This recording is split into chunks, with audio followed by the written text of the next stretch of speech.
안녕하세요. 신장내과 신호식입니다. 하나님의 도우심 중에 귀한 자리에서 강의하게 되었습니다. 제가 잠시 기도드리고 또 오늘 수업 시작하겠습니다. 사랑과 은혜가 풍성하신 하나님 아버지, 우리 귀한 선생님들과 함께 칼륨 균형 장애에 대해서 공부합니다. 학자의 입술을 허락해 주셔서 잘 강의하게 도와주시고 학자의 귀를 허락해 주셔서 잘 이해할 수 있도록 도와주옵소서. 우리 귀한 선생님들, 하나님께서 원하시는 또 이웃을 잘 섬기는 의사 선생님들이 되게 도와주시고 이 어려운 순간을 잘 지낼 수 있도록 도와주옵소서. 예수님 이름으로 기도드립니다. 아멘. 오늘 말씀드릴 내용은 칼륨 균형 장애에 대한 내용이 되겠습니다. 제 소개를 간단히 드리고요. 먼저 형성평가, 체내에서 총 칼륨이 증가하는, 칼륨이 실제로 피에서 올라갈 경우에 실제로 늘어나서 올라가는 경우가 있고 세포 내외 이동으로 인해서 증가하는 경우가 있습니다. 용혈일지, 산혈증, 베타차단제, 만성콩팥병, 어느 것인지 다음에 보겠습니다. 그 다음으로는 50세 여자 환자가 반복적인 설사와 전신 무력감 주소로 나왔습니다. 혈압이 낮고 칼륨이 보통 3.5 미만을 저칼륨 혈증이라 합니다. 그리고 바이카보네이트, 염기도 낮습니다. 그래서 이 체내 총 칼륨 결핍을 정확하게 추정할 수 있는지, 그 다음에 심전도의 사용 원칙이라든지 정맥 투여 꼭 정맥으로 줘야 하는지, 정순 속도라든지, 그 다음에 칼륨 손실 정도하고 실제로 피 검사를 했을 때 칼륨 농도가 어느 정도 밀접한 연관관계가 있는지 한번 보도록 하겠습니다. 형성평가와 성찰일지를 했으면 좋겠지만 상황상 이번엔 하지 않도록 하겠습니다. 칼륨은 보통 포타슘이라고도 합니다. 원자번호 19번이고 여러분 아마 영어권에서는 포타슘이라는 단어를 많이 사용합니다. 원자번호 19번입니다. 보통 세포 내외액을 볼 때 포타슘은 세포 내액에 가장 많고 세포 외액에는 소듐이 가장 많은 걸로 되어 있습니다. 제가 말씀드렸던 내용이고요. 보통 포타슘을 100을 섭취하게 되면 대변으로 10, 결과적으로 소변으로 90으로 나가게 됩니다. 콩팥으로. 따라서 콩팥 기능이 감소되었을 때 당연히 체내 포타슘, 칼륨이 쌓이게 된다는 것은 아주 쉽게 알 수 있을 것으로 생각되고 주로 가장 많이 세포 횡단 이동이 있는 것들은 골격 근육이 되겠습니다. 포타슘 핸들링을 보시게 되면 보통 근위센유관에서 70% 가까이가 흡수되고 그 다음에 Sig Ascending Lim에서 한 25%가 핸들링 되게 됩니다. 전해질을 계산할 때 대부분 여러분들이 캔을 사서 보시게 되면 밀리그램 단위로 되어 있는데 보통 우리가 전하량 킬로와트가 중요합니다. 보통 몰레큘러 웨이트를 곱해서 밀리그램 단위가 나오게 되는데요. 보통 우리 콩팥병, 만성 콩팥병 환자들이 많이 먹는 육회와 같은 경우에 예를 들어서 칼륨이 216mg 들어있으면 실제로 분자량으로 원자량으로 나눠주게 되면 5.5mg/L가 들어있게 됩니다. 소듐 클로라이드하고 포타슘 클로라이드 화학 분자량을 보시게 되면은 중요한 거는 1g일 때 보통 질량 단위로 할 때 1g을 투여하게 되면 NaCl은 17mg/L, KCl은 13. 그래서 총 합쳐서 30이 되게 되는데요. 그래서 하나를 외우고 되시면 실제로 1g을 투여했을 때 몇 mg가 투여되는지 정확하게 알 수 있게 되겠습니다. 계산하는 방법 말씀드렸고요.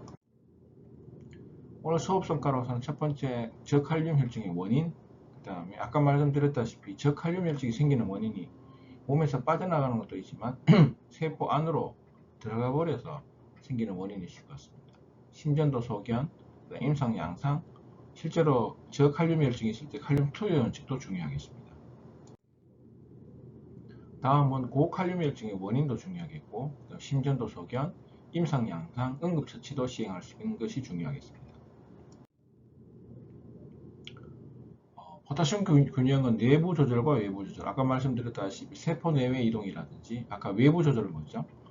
콩팥으로 90% 이상 배설되고 대변으로도 10% 배설되게 됩니다. 그래서 외부 조절이 어떻게 되는지, 그 다음에 포타슘 균형을 조절하는 중요한 것들이 알도스테론, 그 다음에 기타 인자에 대해서 한번 보겠고, 저칼륨 혈증 같은 경우는 병력 청취 당연히 신체 검사, 요 포타슘, 산염기 상태, 고혈압 동반 욕구가 원인을 보겠습니다. 나중에 뒤쪽에 저칼륨 혈증이 있을 때 검사하는 과정들에 대한 알고리즘을 한번 보시겠습니다. 고칼륨 혈증이 응급사항은 맞습니다.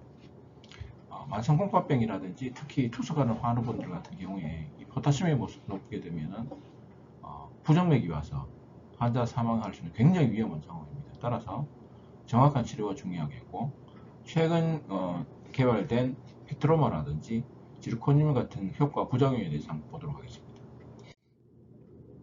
먼저 저칼륨 혈증은 정의가 혈장 포타슘이 3.5mg/L 미만이 될 경우를 말합니다.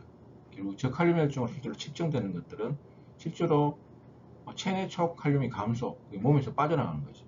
또는 세포 외에서 내로, 세포 밖에서 안으로 이동해버리면 실제로 감소한 것처럼 보일 수 있습니다. 이 두 가지 원인으로 해서 저칼륨 혈증이 발생한다 하겠습니다. 주요 원인을 보시게 되면 역시 콩팥에서 과다 손실되는 게 가장 중요하겠습니다. 아까 말씀드렸다시피 콩팥으로 90%가 배설되는 걸로 되어 있습니다. 다음으로는 위장관으로 소실된다든지 내외 이동, 그 다음에 잘 복용하지 먹지 않는 경우에 발생합니다. 과다 소실된 경우를 보시게 되면 우리가 뒤에서 보게 된 바터 증후군이라든지 이런 유전 질환이 있게 되겠고요. 항생제 치료를 하거나 신세뇨와 산증이 있을 경우가 생길 수 있습니다. 위장관 소실은 쉽게 구토하거나 설사할 경우고, 세포 내외 이동은 특별히 알칼리증이 있다든지 인슐린 치료한다. 결국은 곰곰이 생각해 보시면 인슐린 치료를 했을 때 포타슘이 세포 내로 들어가서 저칼륨 혈증이 생기니까 결국 고칼륨 혈증일 때 일시적으로 또 감소하기 위해서 인슐린 치료를 하게 됩니다.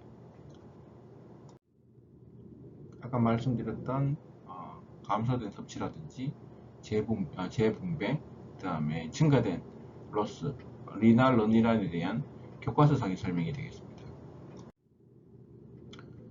콩팥에서 포타슘 배설을 증가시키는 원인을 보시게 되면 혈장에서 알도스테론을 증가하게 되면 알도스테론의 역할은 체내로 소듐을 끌어당기고 포타슘을 배설하게 됩니다. 두 번째는 원위 세뇨관으로 소듐이 배달률이 증가해서 그리고 소듐이 많이 세뇨관으로 내려오게 되면 물과 같이 함께 내려오게 됩니다. 따라서 흡수돼야 될 포타슘이 흡수가 안 됐으면 같이 쓸려 내려가게 됩니다. 유량, 소변량이 증가하다든지 아까 말씀드렸던 알칼리증도 원인이 되게 됩니다. 알칼리증이 원인이 되는 원인들을 보시게 되면 알칼리증이 되게 되면 우리 몸에 소위 말해 산이 필요하게 됩니다. 그래서 보통 세포 내에 있던 하이드로젠, 산이 나오면서 항상 반대급부가 있습니다. 포타슘이 세포 내로 들어가서 그런 게 생긴다든지 또한 그로 인해서 배설이 증가하게 됩니다. 정상 포타슘 균형에 관한 호르몬은 굉장히 중요합니다. 시험에도 나오기도 하지만 요즘은 그거보다는 기본적으로 개념이 있어야 이게 해석이 되게 됩니다. 먼저 우리 몸에서 가장 많은 세포 내외에 있는 세포 내외 이동이 있는 세포를 뭐라 했습니까? 맞습니다. 근육세포입니다. 그래서 인슐린을 투여하게 되면 근육세포에 있는 소듐 포타슘 ATPase를 활성화시켜서 포타슘이 세포 내로 하나 들어가게 되고 소듐이 나오게 됩니다. 또한 베타 아고니스트, 우리 보통 천식에 쓰는 약제가 되겠습니다. 이런 약제를 쓰게 돼도 인슐린 같은 비슷한 효과가 나타나고요. 다음은 그러면 콩팥, 세뇨관에서 어떤 일이 일어나냐? 아까 말씀드린 알도스테론이 굉장히 중요합니다. 보통 컬레틴 터터 쪽에서 발생하게 되는데요. 알도스테론이 보통 작용하게 되면 포타슘이 세뇨관으로 들어오고 그 다음 세뇨관으로 이렇게 나가게 되죠. 그 다음 소듐을 하나, 주요 효과는 소듐을 몸으로 끌어당깁니다. 그러면서 포타슘을 세뇨관으로 배설하는 효과가 있게 되겠습니다. 따라서 이 세 가지 호르몬을 꼭 알아두시는 게 중요하겠습니다. 다음은 트랜스튜블라 포타슘 그레디언트, 컨센트레이션 그레디언트에 대해 말씀드리겠습니다. 결국 피질 집합관에서 포타슘 분비 과정은 알도스테론 정도의 작용 정도를 반영합니다. 아까 말씀드렸다시피 포타슘 균형에 있어서 알도스테론이 세뇨관, 콩팥에 있는 세뇨관에서 소듐을 몸으로 끌어당기고 포타슘을 세뇨관으로 배설하게 됩니다. 그래서 단순히 그냥 포타슘의 농도만으로 중요하지 않고 유린에 있는 농도가 중요합니다. 그래서 그거에 각각에서 나눠주게 되면 보정이 되게 돼서 실제로 튜블 내에 있는 튜블과 그다음 체내에 있는 포타슘의 농도 차를 정확하게 반영하게 됩니다. 따라서 TTKG가 4보다 크다, 즉 혈장의 포타슘에 비해서 집합관 내의 포타슘이 높다는 의미가 되게 되고, 특히 배설이 증가한다는 의미가 되겠습니다. 그래서 7 이상이 되게 되면 알도스테론 이펙트가 있다. 그 다음에 2에서 3 미만이 되게 되면 없다. 라고 이렇게 해석할 수 있게 되겠습니다. 자, 칼슘혈증이 있게 되면은 먼저 병력 청취, 신체 검사가 중요하겠죠. 환자가 예를 들어 뭐 먹지 않는다든지, 그다음 감염도로 인해서 산증이 생길 만한 상태에 대해서 정확한 확인이 필요하겠습니다. 아까 말씀드렸다시피 결국 콩팥으로 빠져나가는지, 세포 내외 이동인지, 콩팥으로 빠져나가는지, 이제 대변으로, 소위 위장관으로 빠져나가는지 확인이 필요하겠습니다. 그래서 위장관 소실이라든지 이뇨제, 세포 내외 이동, 그다음에 약자를 확인하는 것이 필요합니다. 있을 경우에 중단시킵니다. 없으면 그 다음 중요한 것이 고혈압 유무가 중요하겠습니다. 고혈압이 있을 경우는 결국은 알도스테론, 아까 알도스테론의 효과를 보시게 되면 우리 세뇨관에서 소듐을 체내로 끌어당깁니다. 결국은 소듐은 항상 물과 같이 함께 갑니다. 따라서 소듐을 끌어당기게 되면 물이 몸으로 들어오게 되고 결국 체액량이 늘어나면 그것은 고혈압하고 관계됩니다. 따라서 알도스테론과 레닌을 측정해서 확인하게 되겠습니다. 리들 증후군이라든지 염료코르티코이드 과다가 원인이 되겠고, 고혈압이 없는데도 불구하고 발생할 경우는 결국은 소변 내에 있는 소듐 클로라이드 포타슘을 측정해서 구토 화제에 의한 것들인지 또는 이뇨제, 바터 증후군, 지텔만의 같은 것들인지 확인이 필요하겠습니다. 일단 보시게 되면 저칼륨혈증이 있으면 아까 말씀드렸다시피 슈도 하이포칼레미아, 세포 내외 이동, 실제로 하이포칼레미아 맞는지 검사상 에러인지 확인을 하고, 그 다음에 병력 청취를 통해서 세포 내외 이동이 아닌지 확인해야 됩니다. 인슐린 과다라든지, 그 다음에 하이퍼사이로이디즘, 이런 약제들이 생길 수 있고, 다음 중요한 것들은, 그러면 아까 말씀드렸던 포타슘이 빠져나가는 것들이 중요한 것들이 결국은 유린으로, 소변으로 포타슘이 얼마나 빠져나가는지, 아까 말씀드렸다시피 소변으로, 콩팥으로 90%가 배설되기 때문에 콩팥의 포타슘의 배설률이 굉장히 중요하게 되겠습니다. 따라서 유린 포타슘이 15, 보통 소변을 24시간 받아서 할 수도 있지만 소변 내 일회성료를 받아서 일회성료에 있는 포타슘과 크레아틴 레이셔 비율을 보유하게 되면 하루 배설량과 거의 일치하게 됩니다. 따라서 15 이상이 되게 되면 리널 로스가 있다. 그래서 TTKG로 해서 아까 TTKG가 뭐라 그랬습니까? 알도스테론 이펙트가 있는 걸 말하는 게 있죠. 그래서 알도스테론 이펙트가 있는 경우에는 디지털 포타슘 시크릿이 증가한다. 그래서 혈압과 볼륨을 확인하게 되고, 유린 포타슘이 적게 배설될 경우에는 세포가 콩팥 이외의 배설을 보시면 되겠습니다. 따라서 산염기 상태를 확인해서 메타볼릭 산증이 있을 때는 GI로 포타슘 접수, 정상적인 경우에는 땀을 많이 흘리거나 대사성 알칼리증이 있을 경우에는 예전에 이뇨제나 구토가 있을 경우를 생각하게 됩니다. 다음은 TTKG가 4 이상이 될 경우, 그러니까 디지털로 포타슘 시크릿이 증가하게 될 경우에는 혈압하고 볼륨. 왜 혈압하고 볼륨을 볼까? 통상 우리가 볼륨을 보는 이유는 체액량이 늘어나면 보통 혈압이 올라가게 됩니다. 상식적으로 그렇겠죠. 그래서 혈압이 높을 경우에는 알도스테론을 측정해서 알도스테론이 많아진다. 그러면 알도스테론 같은 경우는 레닌 엔지오텐신 알도스테론 시스템에서 증가하게 됩니다. 따라서 레닌 여부를 확인하게 되고, 레닌이 높을 경우에는 리나테스테노시스라든지 말레이노 타입 같겠죠. 그 다음에 레닌은 낮은데 알도스테론이 높을 수 있겠다. 이럴 경우에는 프라이머리 하이퍼 알도스테론이죠. 그 다음에 알도스테론이 낮을 경우에는 코티졸 여부에 대해서 하이, 노멀에 따라서 TG를 확인하게 됩니다. 다음으로는 혈압이 정상이나 낮다. 그럴 경우는 H2 베이스를 확인해서 알칼리증이 있을 경우에는 보통 대사성 알칼리증 같은 경우는 유린 클로라이드 배설이 굉장히 중요하게 되겠습니다. 따라서 유린 클로라이드가 많이 증가한다 하면 칼슘과 크레아틴 레이시를 구해서 많이 빠져나가면은 이뇨제라든지 바터 신드롬 적게 빠져나간다. 그러면 티아자이드 이뇨제라든지 지텔만 증후군을 의심하게 됩니다. 유린 클로라이드가 적게 빠져나가게 되면 구토라든지 클로라이드 설사를 생각하게 되겠고, 그 다음에 대사성 산증일 경우에는 리나티볼라 에시도시스, 타입 1이라든지 타입 2 DKA 약제들을 생각하게 됩니다. 부적절한 섭취의 경우에는 보통 콩팥에서 최대 보상 기준을 작용하는 데 한 7에서 10일 정도 걸리고, 기간 동안 칼슘 결핍을 한 150에서 200 정도 되게 됩니다. 세포 내외 행동 같은 경우는 아까 말한 인슐린, 세포 내로 옮기고, 발염 중독 같은 경우는 횡문근의 포타슘 충돌을 차단해서 발생하게 되고, 그 다음에 저칼륨성 유기성 마비 같은 경우도 이런 것들이 생길 수 있다고 되어 있습니다. 포타슘 균형에 관여하는 호르몬 세 가지 말씀드렸습니다. 베타 아고니스트, 인슐린, 그 다음에 알파 알도스테론이 되겠고, 포타슘 분포에 미치는 영향, 아까 산염기 평형 말씀드렸죠.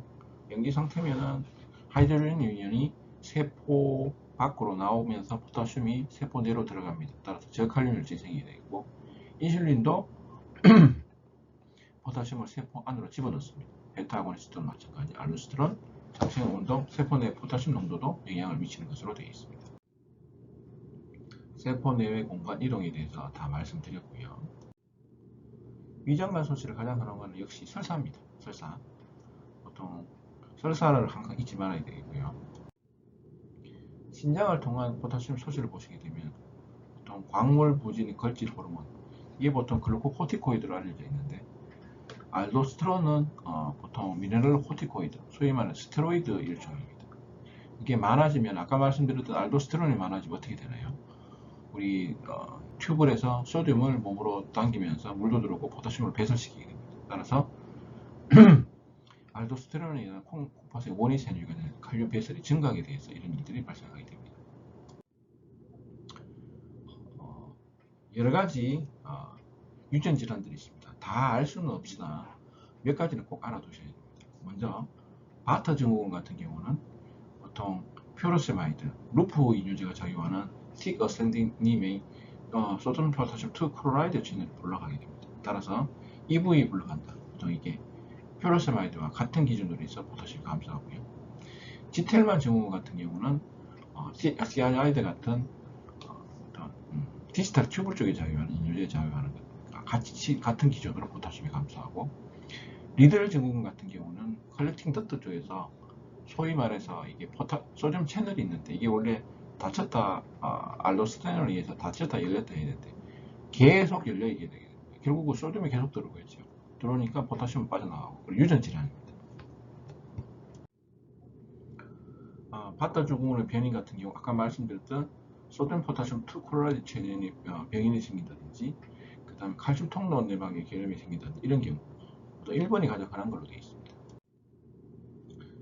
그래서 헬레고리의 두꺼운 상행각에서 소듐 클로라이드 제흡수가 감소되는 것가 가장 흔한 원인이 되게 되고, 결국은 헬레고리에서 소듐 클로라이드 제흡수가 안 되고, 생각해보면 제흡수가 안 되니까 몸에서 이렇게 소듐이 빠져나갑니다. 물과 함께. 우리 몸은 수분이 적다고 느끼겠죠. 그래서 레닌 엔지오텐신 알도스테론 시스템 액티베이션 되게 됩니다. 결과론적으로 볼 때 알도스테론이 늘어날 수밖에 없다는 것들은 우리 몸에 체액이 부족하다는 것을 반증하는 게 되겠습니다. 따라서 알도스테론 증가하니까 포타슘과 하이드로겐의 분비이 증가하고 하이포칼레미아, 대사성 알칼리증이 발생하게 됩니다. 집합간으로 소듐 배달이 더욱 증가하기 때문에 요량이 증가하니까 이 포타슘이 또 쓸려 내려가서 배설이 더욱 증가하게 됩니다. 그 다음에 하이퍼 마그네슘 유리아로 발생이 해서 체내에는 피 안에는 마그네슘이 감소하게 됩니다. 아까 말씀드렸다시피 칼륨과 염소 소실로 인해서 저칼륨성 대사 염기혈증이 발생하게 되게 되고, 사고체 이엽장기 증식이라든지 고레린 혈증, 고알도스틴 혈증 동반되어서 정상 혈압이라든지 아까 혈압이 감소된 효과를 보이게 됩니다. 보통 A프런 우리 사고체 구조를 다시 보시게 되면 A프런트 안테리얼, B프런트 안테리얼, 그 다음에 사고체가 있게 되는데요. 보통 A프런트 안테리얼에 있는 마쿠라 덴자, 보통 이게 디지털 튜브의 변형된 요소가 되겠는데, 마쿠라 덴자가 보통 A프런트 안테리얼, E프런트 안테리얼 붙어 있게 되는데, 보통 A프런트 안테리얼 변형된 상태가 적서글로메룰 셀에서 마쿠라 덴자에 신호를 주어서 레닌, 엔지오텐신, 알도스테론 시스템 액티베이션 되게 됩니다. 사고체 입장에서 이렇게 정식이 되어 있고요. 그 다음에 감별해야 될 질환은 당연히 구토라든지 이뇨제, 그 다음 하제라든지 하이포마그네슘이어들을 꼭 확인을 해야 되겠습니다. 신장을 통한 칼륨 소실. 당연히 칼륨과 마그네슘 보충 투여가 필요하겠습니다. 다음으로는 지텔만 증후군. 지텔만 증후군은 뭐라고 말씀드렸습니까? 우리 디지털 튜브 쪽에 작용하는 시아자이드 같은 효과가 나타나게 됩니다. 그래서 나타나는 현상은 바타하고 유사합니다. 포타슘도 떨어지고 알칼리증, 무소실, 여러가지 결합 등 증상이 낮게 되게 되는데요. 바타보다는 하이포마그네슘이 거의 100% 나타납니다. 개인적으로도 딱 한 번 증대를 볼 수 있는 환자를 진료할 수 있는 기회가 되었는데요. 포타슘은 반드시 더 많이 감소한다. 디지털 튜브 쪽에 소듐 클로라이드 채널이 볼락이 돼서 발생하게 되는데요. 아까 말씀드린 비교를 하게 되면 마그네슘 웨이스팅이 GT에서 상당히 심하고, 그 다음에 하이퍼칼시유리아는 바타, 그래서 바타에서 보통 돌이 잘 생기죠. 이뇨제 같은 경우도 보통 원이 세뇨관으로 배달되는 나트륨량을 증가시켜서 포타슘 배수를 증가시켜서 보통 포타슘을 감소되는 것도 있고, 아세타졸라마이드 같은 경우는 보통 근위세뇨관에 작용하게 되는데, 보통 중탕산염을 흡수할 수 있는 원위세뇨관으로 중탕산염이 근위세뇨관에서 흡수가 돼서 배달이 되게 됩니다. 따라서 원위세관의 비흡수 음이온이 증가되게 되고, 그래서 내각의 음이온이가 더욱 조장돼서 포타슘 배수를 더욱 증가하게 됩니다. 다음은 삼투성 이뇨라이죠. 당연히 세뇨관 내에 흐르는 유량 찔한 게 있으니까 그 다음에 물을 끌어당겨서 보통 더 내려가야 되고, 결국은 소변량이 늘어난다는 것들은 칼륨 배출량을 증가시키는 게 되겠습니다.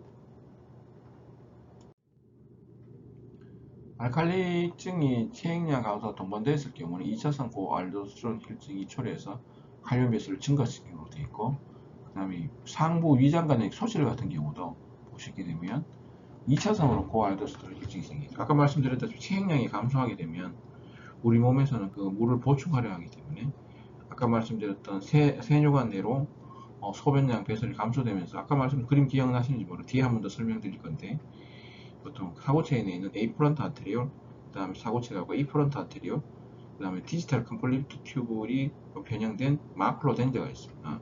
그래서 A프런트 아트리올에서 디지털 컴플리트 튜브에 연락을 줍니다. 그래서 레닌으로 연락을 주게 되면 레닌, 엔지오텐신, 알도스테론이 액티베이션 활성화돼서 결국 소듐을 끌어당기고 물을 끌어당기면서 포타슘 배설되게 되어서 포타슘이 감소되는 효과가 나타나게 됩니다. 다음에 카베니실린이나 이런 항생제 같은 경우도 저칼륨 혈증이 생길 수 있고, 암포테신 B 같은 경우는 뇌각막과 칼륨에 대한 투과성을 증가시켜서 칼륨 분비를 증가시키는 것으로 알려져 있습니다. 젠타마이신 같은 경우는 발생은 한다, 소변으로 칼륨 소실이 일어나긴 하는데 아직 원인은 잘 모른다고 합니다. 원인세뇨가 타입 1 같은 경우는 저칼륨이 심한 것으로 되어 있고, 아까 말씀드렸다시피 2차성 고알도스테론 활동에 의해서 배설이 증가하고 수소이온 분비 능력 감소도 칼륨 배설 장애를 더욱 조장하는 것으로 알려져 있습니다. E형 같은 경우는 중탕산염 제음수, 특히 근위세뇨관에서 중탕산염 제음수가 결의가 돼서 칼륨 분비가 더욱더 증가되는 것으로 되어 있고, 결국 중탕산염이 과다한 배설되게 되면 체액량 감소가 되게, 결국 체액량이 감소하게 되면 알도스테론을 항상 생각하셔야 됩니다. 결국 2차성으로 알도스테론이 증가하게 돼서 저칼륨 혈증이 발생하게 됩니다.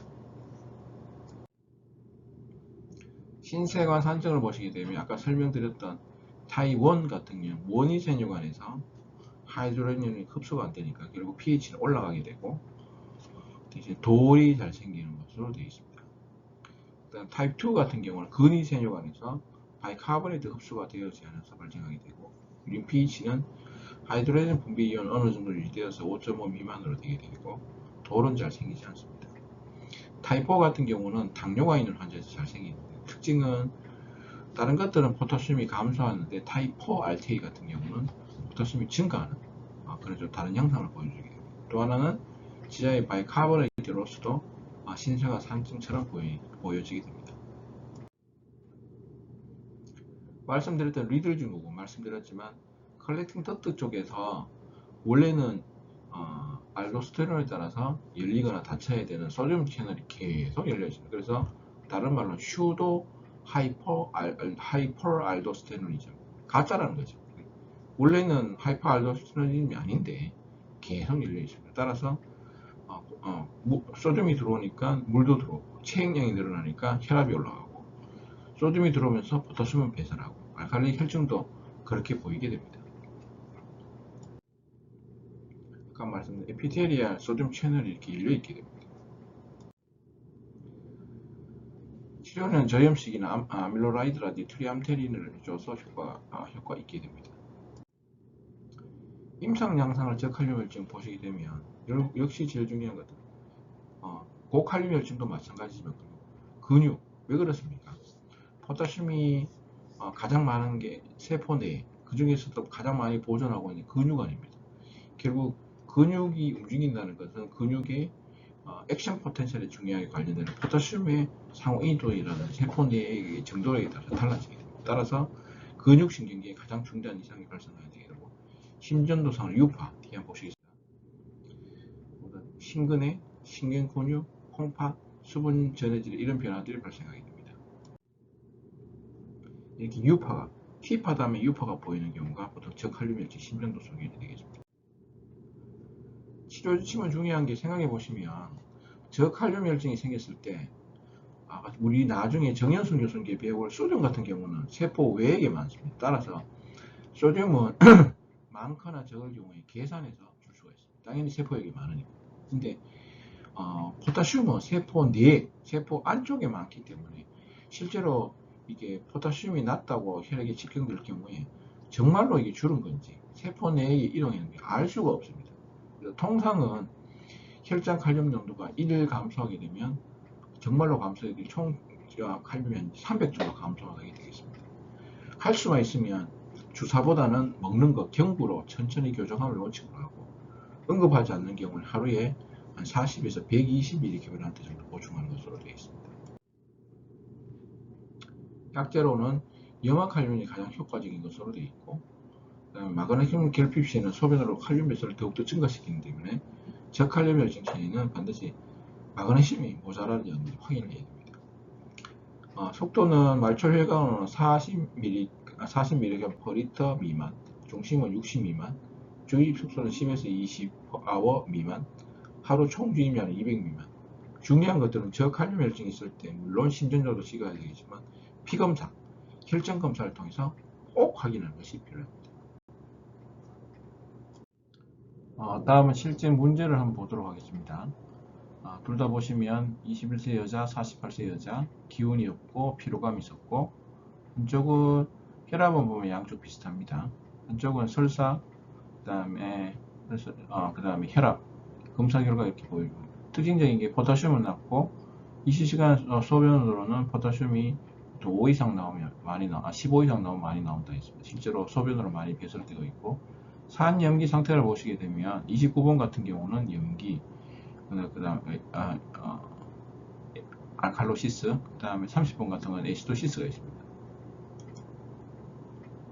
따라서 산염기 분석으로 나누고, 거기에 따라서 3번하고 8번 바터 증후군, 5번하고 6번.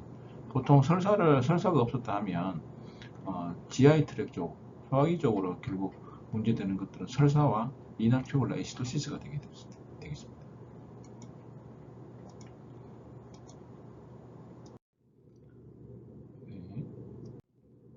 다음으로는 고칼륨혈증 정의에 대해서 말씀드리겠습니다. 고칼륨 칼륨 농도 5.5mg 이상, 가장 많은 원인은 결국은 콩팥이겠죠. 콩팥으로 배설이 감소되는 경우. 그다음 레닌, 엔지오텐신, 알도스테론계 약제도 중요한 것으로 알려져 있습니다. 원인을 보시게 되면 가성, 가짜죠. 가짜로 되는 경우, 재분포, 세포 안에서 밖으로 나오는 경우, 그 다음에 괴사가 된다든지, 알도스테론이 남는다든지, 신장, 약제 관련. 결국은 저칼륨혈증에 대한 원인들을 잘 알고 계시면 그걸 반대로 생각하시면 되겠습니다. 결국 가성 고칼륨혈증 원인은 보시면 세포 유출되는 절혈구 등다등이라든지 시험관 용혈, 세포 내외 이동은 아까 말씀드렸던 저칼륨 혈증은 알칼리즘인 산증, 고삼투, 그 다음에 베타 차단제, 그 다음에 종양용해 등이 있고, 부적절한 배설물 같은 경우는 레닌, 엔지오텐신, 알도스테론 억제되는 약제들에 의해서 원위부 전달이 감소되는 신부전이라든지, 그다음 알도스테론이 올라가는 만성 콩팥병 같은 질환들, 그 다음에 저항성이 생기거나 만성 콩팥병, 말기 신부전 이런 경우에 포타슘이 올라가는 것으로 되어 있습니다. 고칼륨 혈증이 있으면 일단은 가상 고칼륨 혈증 배제해야 되겠죠. 세포 내외 이동, 고혈당이라든지 인슐린 부종, 대사성 산증 여부를 확인하고, 포타슘 분비능을 평가해서 5보다 감소, 그건 결국 원인 신호로 포타슘 배설이 감소하고 있는 상태가 되겠죠. 이때는 고알파 플로드로콜티손을 투여해서 TTKG 반응 여부를 확인해서 진단하게 되고, TTKG가 8보다 크다, 결국 세포 내 요량이 감소되게 될 경우 순환 혈액량 감소 여부를 확인하게 돼서 신부전인지 확인하게 됩니다. 아까 말씀드렸던 TTKG가 5 미만으로 감소되어 있고 고알파 플로드로콜티손을 줬을 경우에 TTKG가 증가한다. 그러면 레닌의 증가 여부에 따라서 진단하시면 되겠습니다. 아까 말씀드렸던 가짜 고칼륨 혈증, 세포 사이 이동, 그 다음에 신부전 있지 않은지, 약제도 엔세이드라든지 엔지오텐신 컨버팅 엔자임 억제제의 사용도 중요하다 하겠습니다. 진단적 접근에 포타슘이 6 이상이 되게 심전도 변화 여부를 확인하게 되고, 가상 고칼륨 혈증, 세포 내 이동, 포타슘 배설 감소라든지 거기에 따라서 다 검사를 진행하게 됩니다. 아까 말씀드렸던 내용 요약이 되겠습니다. 보통 약제를 보시게 되면 레닌 자체의 영향은 엔세이드라든지 콕스2 이니비터, 베타 차단제, 엔지오텐신 1에서 2를 억제하는 게 우리 선생님들이 잘 아시는 엔지오텐신 컨버팅 엔자임 억제제, 엔지오텐신 수용체 차단제라든지 알도스테론을 억제하는 것들은 스피로납톤, 그다음 콩팥 세관에 작용 아밀로라이드, 트리암티티라는 약제들이 있습니다. 원인 및 병인의 가상고 칼륨 혈증 같은 경우는 전맥 천장하는 동안 직후에 세포 밖으로 칼륨이 이동하는 경우가 있겠고, 과도한 근육 운동이나 세포 성분이 과도하게 증가하는 경우가 생길 수가 있게 되겠습니다. 체온에 따라서 세포 내 유입이 증가 변하기도 하고, 유전적으로 적혈구에서 칼륨 투과력이 증가되는 경우도 있습니다.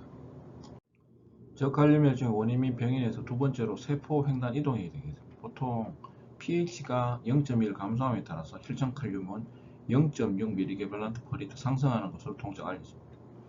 고칼륨성 주기성 마비로는 운동이라든지 할렘 노출, 아직 원인을 모릅니다. 그 다음에 칼륨 제물포를 보시게 되면 산증일 경우에는 아까 말씀드렸다시피 하이드로젠 이온이 세포 외에 많아서 세포 내로 유입되면 포타슘이 세포 외로 나오게 됩니다. 고삼토질 농도의 경우에는 만디톨이라든지 고장성 식염주를 했을 경우에 삼토암 차이로 세포 더불어 이동, 용맥 끌기 효과로 인해서 발생하게 되고, 그 다음에 양이온 아미노산의 경우에도 양이온 칼륨 교환 기전에 의해서 칼륨 배출이 유발되게 됩니다. 디콕신도 영향을 주게 됩니다. 그 다음에 불화물 이온, 플로라이드 이온이라든지 석시닐콜린 등도 칼륨 배출에 영향을 주게 됩니다.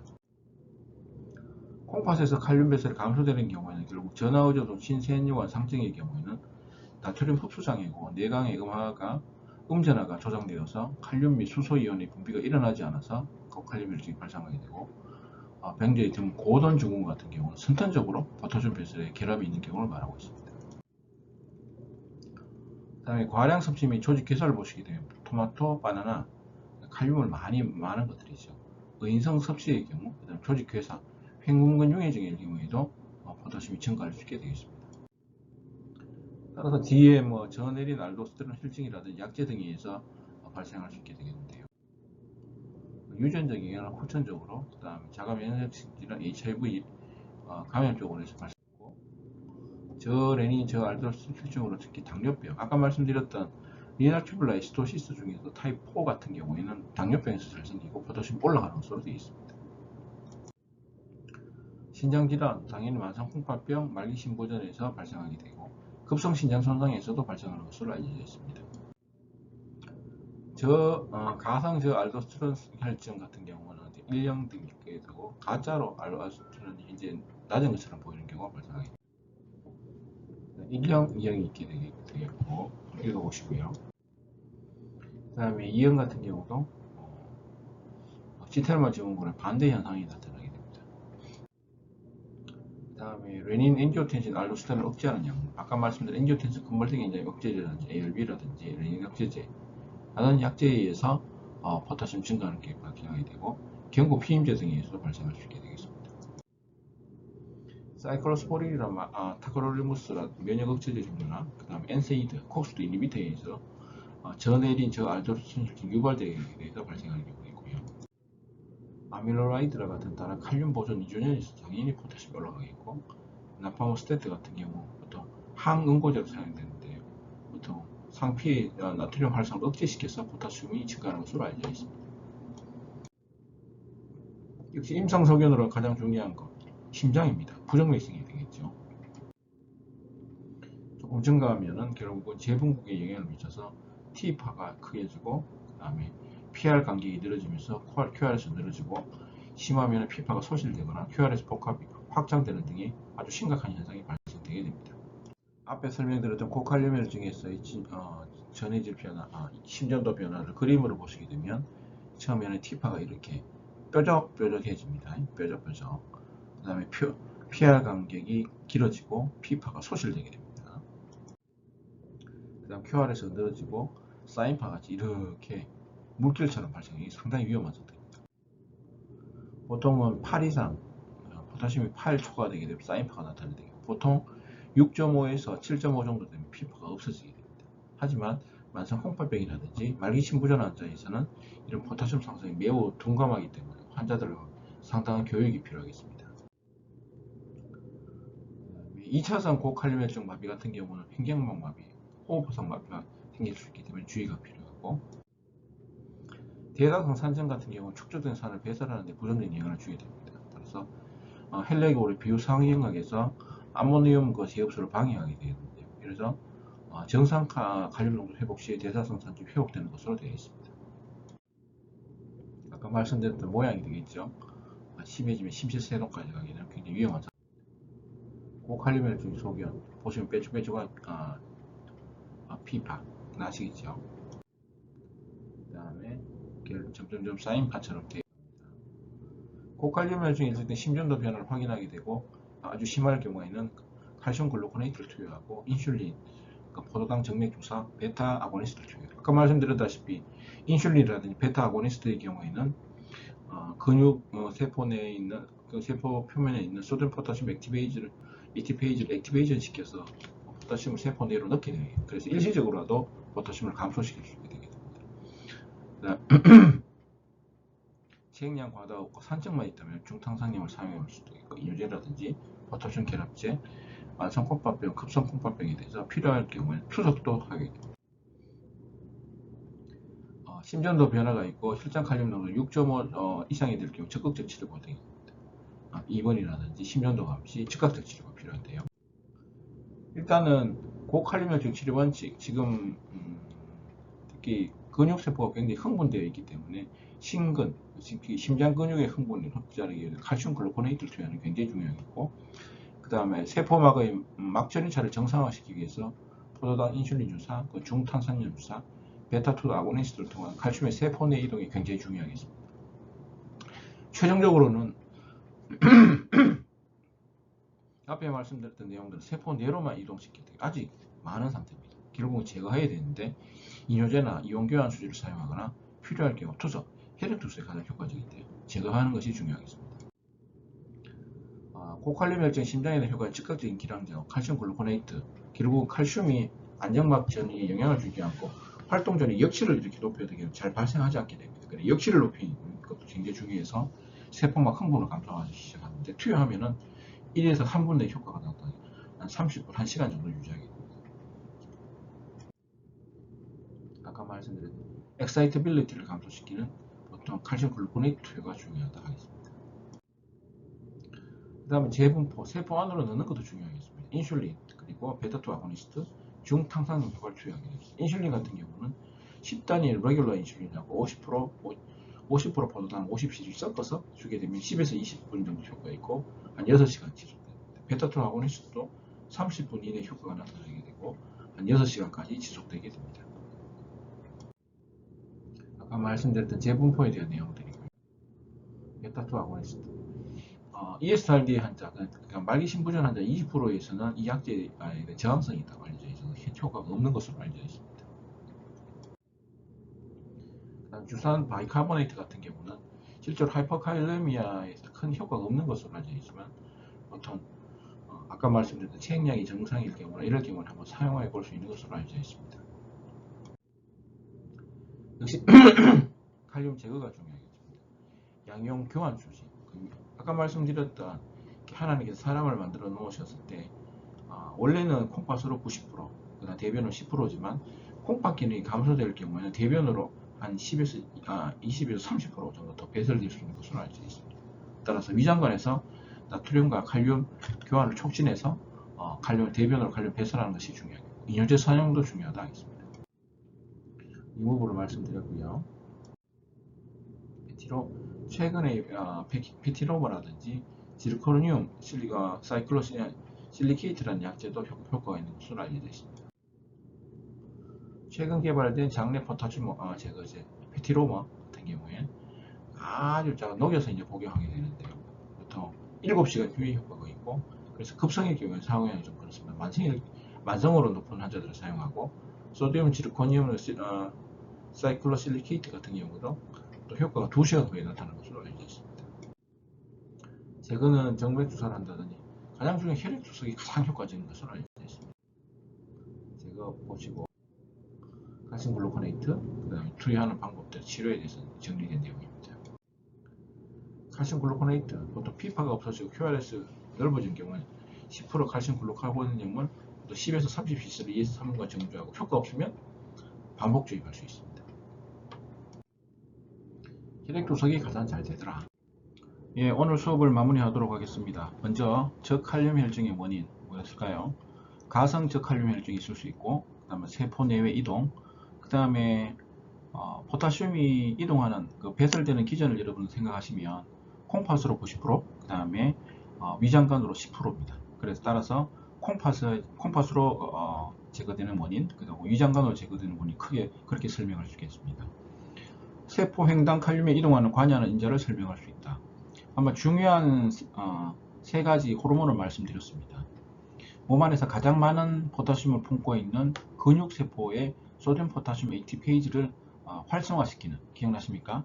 인슐린과 베타 아고니스트 같은 경우는 포타슘을 세포 안으로 넣는 효과가 있고, 그 다음에 세뇨관을 생각하시면 알도스테론이 있습니다. 알도스테론은 보통 컬렉팅 더덕 쪽에 소듐 포타슘 ATPase를 활성화시켜서 소듐을 끌어당기고 포타슘을 세뇨관대로 배설시켜서 포타슘을 감소시키는 효과가 있습니다. 저칼륨 혈증 심전도 소견, 뉴웨이브 기억나시나요? 그 다음에 저칼륨 혈증 임상 양상, 처지고 힘들어지고 칼륨 투여 원칙 기억나시나요? 가능하면 경구 투여고 속도라든지 말초하고 중심정맥 투여하는 게 다르고 심전도로 결과를 판독하시면 안 됩니다. 꼭 혈장, 피검사를 통해서 하이포칼레미아의 호전 정도를 확인하시는 게 꼭 필요하겠습니다.